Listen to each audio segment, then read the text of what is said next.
बटेंगे तो कटेंगे याच्या राष्ट्रवादी समर्थन करत नाही। आम्ही अल्पसंख्य लोकांना सुद्धा उमेदवारी दिली आहे। मुस्लिम मतांना आकर्षित करण्यासाठी अजित पवार यांनी वक्तव्य केले आहे। यावर उत्तर देताना जयंत पाटील म्हणाले की जेव्हा जेव्हा महाराष्ट्रामध्ये आणि देशामध्ये भारतीय जनता पक्ष पराभवाच्या जवळ जातो त्यावेळी त्यांना हिंदुत्व आठवतं। हिंदू खतरे में है, खरं म्हणजे खतरेमध्ये असतात त्यावेळी त्यांना हिंदुत्व आठवतं। त्यामुळे बटेंगे तो कटेंगे यापेक्षा 18व्या शतकातला नारा आहे।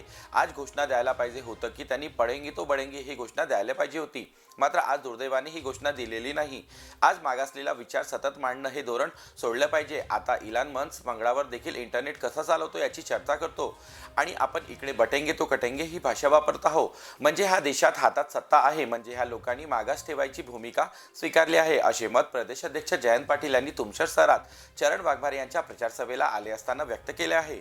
जेव्हा जेव्हा महाराष्ट्रामध्ये आणि देशामध्ये भारतीय जनता पक्ष पराभवाच्या जवळ जातो त्यावेळी त्यांना हिंदुत्व आठवतं। त्यांना वाटतं की हिंदू खतरे में है, खरं म्हणजे हे खतरे में असतात, त्यावेळी यांना हिंदूंची आठवण येते।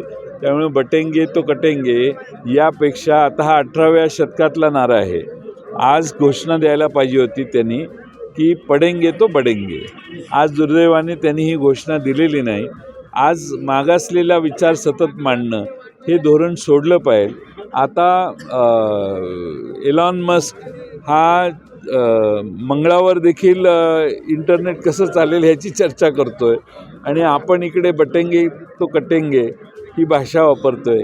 म्हणजे या देशात ज्यांच्या हातात सत्ता आहे त्या लोकांनी या देशाला मागास ठेवण्याचं भूमिका स्वीकारलेली आहे असा त्याचा अर्थ आहे।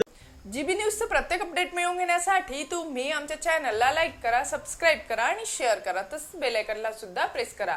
आपला जिल्हा, आपली बातमी, जीबी न्यूज भंडारा।